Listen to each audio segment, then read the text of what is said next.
Bonjour à tous, c'est Alan Arsman.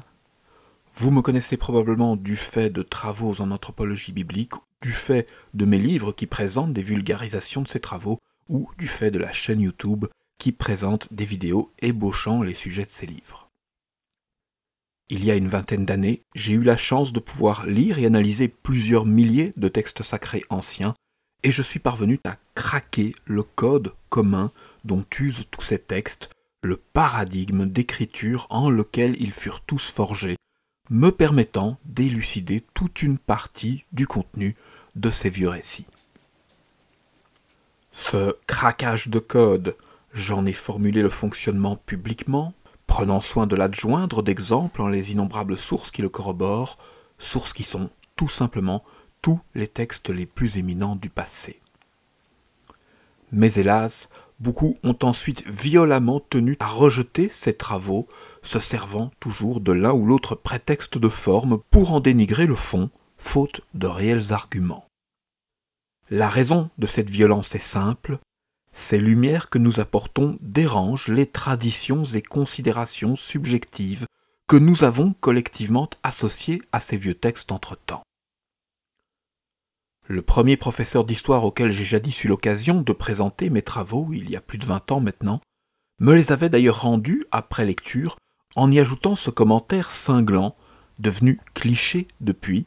« Alan, je suis convaincu que tout ce que tu as formulé en ces travaux est exact, mais je ne veux plus jamais en entendre parler. » Car oui, bien que réel, bien que scientifique, bien que relativement facilement démontrable, il y a des sujets qui demeurent profondément tabous en nos sociétés. Des sujets dont les gens ne veulent entendre parler que sous forme atténuée ou niée, des sujets que même les milieux scientifiques peinent grandement à envisager de traiter.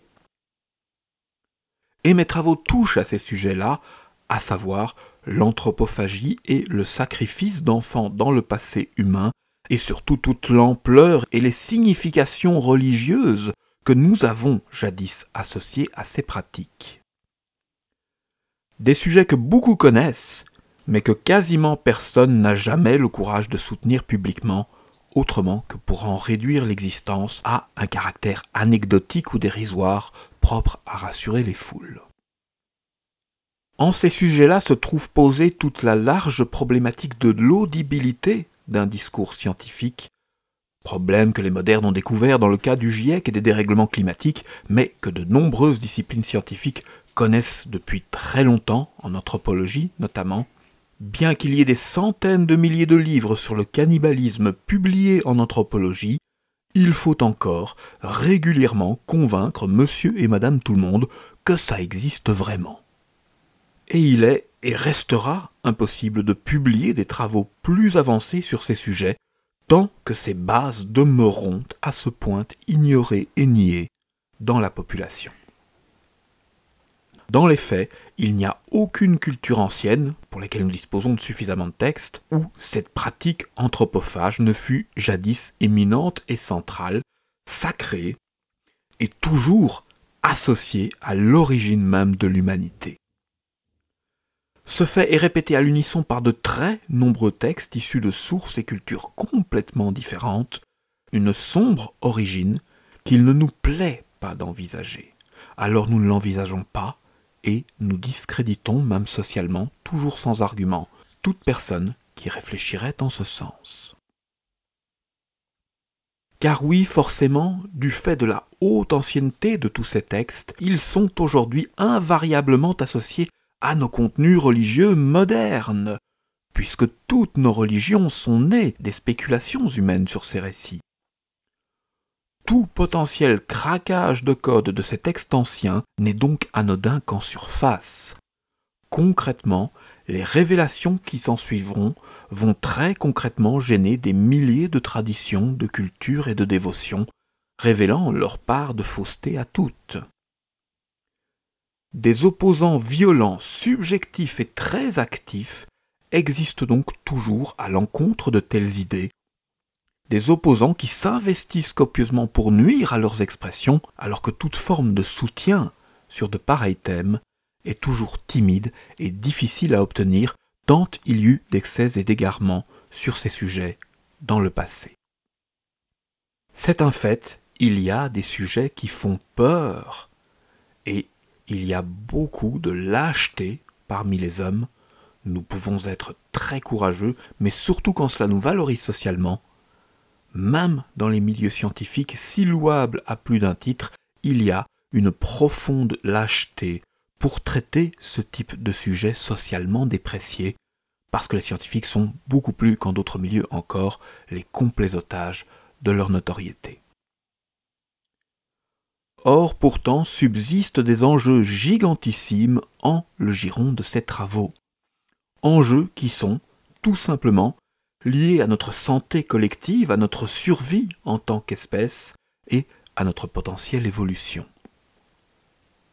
En leur conclusion, ces travaux révèlent et définissent les limites d'un important trauma collectif dans le passé humain, un trauma qui, faute du refoulement qui s'ensuivit, ne fut jamais collectivement conscientisé. C'est ce trauma que Christ, Bouddha, Muhammad et tant d'autres ont tenté de conscientiser et guérir, au moins partiellement, chacun en leur contexte et leur temps, car il est totalement impossible de guérir un quelconque trauma sans que son sujet ne soit d'abord conscientisé. Sans cette conscientisation demeurent toujours en nous les pulsions anthropophages refoulées à l'occasion de ce trauma, et ces pulsions vont bel et bien mener à l'autodestruction de notre espèce.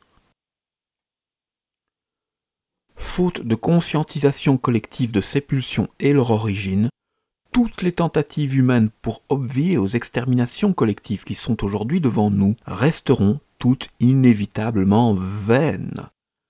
Car en tous ces élans, louables mais souvent trop naïfs, nous tentons de traiter les symptômes périphériques et pas la réelle origine du problème. C'est beau, c'est de la poésie, mais ça ne marchera pas.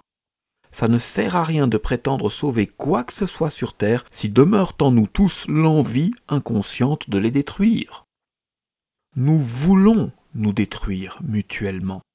Telle est l'origine de tous ces problèmes. Le problème est en l'homme, et son unique possible solution est en l'homme également. C'est de ce problème-là que vous en parlez tous les textes sacrés du monde, vous affirmant tous à l'unisson, mais chacun à leur manière, qu'existe un problème lié au passé de l'homme, un problème présent depuis ses origines. Un problème que nous avons tous collectivement refusé de voir et que nous avons même longtemps été incités à moquer. Ce problème est le suivant. Nous avons jadis mangé nos enfants. Pas fictivement, pas symboliquement, pas ponctuellement. Nous l'avons tous fait, tous les peuples de la terre, toute l'humanité, pendant très, très, très longtemps. Pour des raisons qui sont logiques et inévitables et qu'on expliquera, mais oui, de pareilles pratiques laissent des traces, des haines profondes, des séquelles psychiques qui demeurent de génération en génération et qui demeureront indéfiniment tant que nous ne les conscientiserons pas.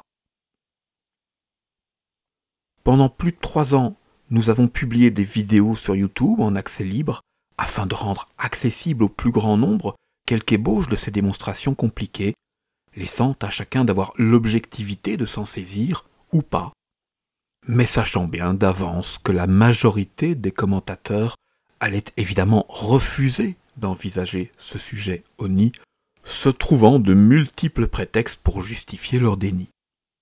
Nous le savions parce que c'est logique, parce que l'homme est biologiquement programmé pour faire cela.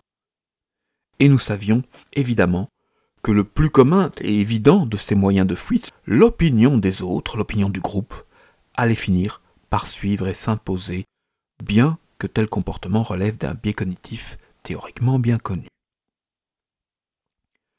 C'est un fait, nous sommes des animaux sociaux, avec les avantages certes, mais aussi avec les défauts, ce qui veut dire que l'immense majorité d'entre nous sont totalement incapables d'affirmer une évidence logique en face d'une opinion groupale contraire. De nombreux tests ont été réalisés en sciences sociales à ce sujet, la démonstration est faite depuis longtemps. Comme nous nous en doutions depuis toujours, ces élans populaires de subjectivités et déni ont donc fini par polluer la chaîne YouTube, imposant égarements et mutismes parfaits de violences répétées, et le soutien, bien qu'existant, est, comme toujours dans ces cas, demeuré timide du fait de la complexité de ces sujets et du fait de la grande difficulté sociale à soutenir de pareils propos, rendant aujourd'hui totalement vain que nous continuons à nous exprimer sur cette plateforme comme avant. De plus, notre sujet est complexe et très large, nécessitant des connaissances en une dizaine de disciplines scientifiques au moins. On ne peut pas comprendre de pareils ensembles complexes en les abordant brutalement par leur milieu, commençant par la 60e vidéo sans avoir vu les précédentes, comme le font, hélas, aujourd'hui, la majorité des auditeurs qui nous découvrent. Il est donc devenu doublement pertinent de développer à part ces sujets plus avancés en une autre plateforme qui accueillera ceux qui ont assez d'objectivité que pour cerner, au moins dans les grandes lignes, l'intérêt et la potentielle justesse de ces travaux et qui souhaitent poursuivre de les examiner. Ce constat que nous faisons ici est un constat qui fut déjà largement entériné dans le passé, dans toutes les cultures qui eurent à traiter de notre sujet. On ne peut pas tout dire partout et sans prudence à ce sujet-là. Trop de peurs et de subjectivité enveniment invariablement les réflexions et débats sur ce point lorsque s'y ajoutent des esprits ignorants, indisciplinés ou apeurés. En de mauvaises têtes trop promptes au raccourci, ces sujets pourraient même devenir très dangereux s'ils n'étaient pas, heureusement, systématiquement, collectivement refoulés. Le refoulement, ce n'est pas là pour rien, c'est fonctionnel. Individuellement, il est l'ennemi de chacun, mais collectivement, c'est toujours à juste titre que cette force se manifeste. Le Christ formule la même idée dans les évangiles, rappelant qu'il ne faut pas jeter les perles aux cochons. Il ne parle pas de véritables chiens et cochons, évidemment, ce sont bien des hommes qu'il décrit de la sorte, qualifiant par des traits animaux ces bas et typiques comportements humains qui consistent à consommer, grogner, aboyer, à ne pas être capable de distinguer la valeur de la sublime perle qu'on leur propose. Nous parlons ici de l'essence même du sacerdoce, lorsque ce sacerdoce était encore une réalité et non un décret social. Nous parlons de la nécessité de protéger certains sujets d'étude de la subjectivité des plus jeunes, des plus violents, des plus immatures et des plus naïfs. Certaines personnes sont capables d'être objectives sur ces sujets et d'y réfléchir, et d'autres nieront 1000 fois que le sujet existe, même en face de l'une de ces manifestations les plus évidentes. Comprenez bien, ceci n'est pas un reproche, c'est un fait. Il y a tellement d'affects psychiques, de peur, de haine, de traumas et de refoulements qui sont associés à notre sujet, que la majorité des humains demeureront longtemps incapables de les gérer mentalement sans s'égarer, qu'ils soient croyants ou pas, qu'ils soient scientifiques ou pas. Le passé avait géré cela à sa manière, rendant par exemple ces textes inaccessibles à tous pendant très longtemps ou seulement accessibles à partir d'un certain grade, d'un certain âge, etc. Pendant plus de 1000 ans, le passage d'Adam et Ève dans le texte de la Genèse, par exemple, a été interdit de lecture à toute personne qui n'avait pas encore d'enfant, non sans raison puisque ce texte parle d'enfantement. En ce texte, il y a des éléments de contenu qu'aucun homme ou femme n'est à même de pleinement saisir s'il n'a pas d'abord vécu lui-même ces développements vitaux. Ce qui ne veut évidemment pas dire que tous ceux qui l'ont vécu vont comprendre. Aujourd'hui, toutes ces prudences anciennes sont tombées, ces textes sont partout, accessibles à tous, imposant donc de manière totalement nécessaire à ce que des interprétations naïves et innocentes de ces textes se soient mises en place dans la population. Dans le cas de la Bible, lorsqu'on envisagea jadis de rendre cette lecture autorisée pour tout le monde, parce que c'était dans l'air du temps, beaucoup de religieux prirent peur. Ils ont jadis craint d'être collectivement lynchés du fait de ces contenus immondes que la population allait sous peu découvrir. Et puis rien du tout. Le peuple a lu ces textes, mais il a vu tout autre chose. Il a vu de la magie partout. Et nous sommes ensuite restés collectivement coincés en ces visions magiques et blanchies, visions qui relèvent très clairement de la superstition populaire. Une multiplication réelle de pains et poissons réels, et non les sujets universellement associés à ces symboles-là en les époques où ces textes furent forgés.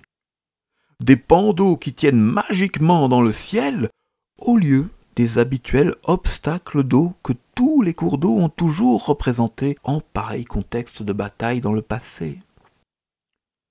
C'est une vision totalement immature de la Bible qui domine partout aujourd'hui, suscitant les passions infantiles des uns et le déni collectif des autres en retour. Ces sublimes textes, témoins de toute la complexité de notre histoire, notre réel héritage, ces textes sont aujourd'hui devenus de ridicules livres d'enfants, incitant au rejet des uns et à l'ignorance des autres. En nos livres et vidéos, nous revenons au réel sombre contenu de ces textes, au réel sens qu'eurent jadis ces contenus en les temps où ils sont nés, aux réelles références historiques qui les jalonnent, ainsi qu'aux multiples implications logiques de cette contextualisation historique que nous avons toujours collectivement refusé de faire. Mais pour pouvoir tenir de pareils discours, au-delà des introductions déjà présentées, il nous faut un espace où de telles communications sont possibles. Un espace où toute personne convaincue ou non, mais réellement intéressée et interpellée par ces sujets, pourra librement communiquer avec moi et avec d'autres, afin d'échanger, de poser des questions, de se poser des questions et d'avancer ensemble. D'où la création de cette page Patreon. C'est ici que nous allons poursuivre de communiquer sur nos travaux, c'est ici que nous allons poster la suite des vidéos sur des sujets de plus en plus avancés, c'est ici que nous allons commencer à communiquer ensemble sur ces sujets pour les éprouver et les développer avec tous ceux qui le souhaiteront. C'est ici que nous allons commencer progressivement à répondre aux questions, lentement, quand c'est possible, quand la réponse ne réclame pas une vidéo entière, évidemment. C'est ici aussi que je parlerai de mes futures publications, de mes projets d'écriture en cours et d'autres travaux en développement pour ceux que cela intéresse.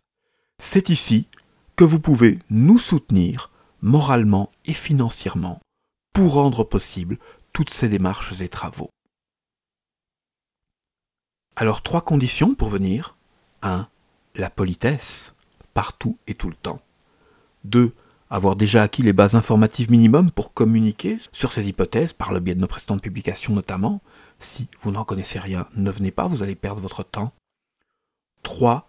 Un minimum de capacité dialectique. Si vous ne savez pas reconnaître un véritable argument d'un commun sophisme, vous n'êtes pas en mesure d'attaquer de pareils discours et sujets. Commencez donc par acquérir ce minimum de méthode et d'objectivité. On ne demande pas d'être parfait, personne ne l'est, mais il y a un minimum nécessaire à rendre la communication possible. Il y a de très bonnes chaînes pour apprendre tout cela, partout sur le net. Ici, c'est un prérequis. Alors bien sûr, c'est payant, comme toute autre page Patreon de tout autre artiste. Si vous ne voulez pas soutenir nos travaux et créations, ne venez pas. Le filtre de cet acte financier n'est pas mon préféré, et il est loin d'être parfait. Il y aura forcément un ou deux trolls, quelques chiens et cochons, mais cette fois, on les virera tous, progressivement, jusqu'à ce qu'il ne reste que des personnes réellement intéressées et à même de communiquer ensemble pour partager leurs connaissances et opinions sur ces sujets, idées forcément différentes, évidemment, c'est là tout l'intérêt.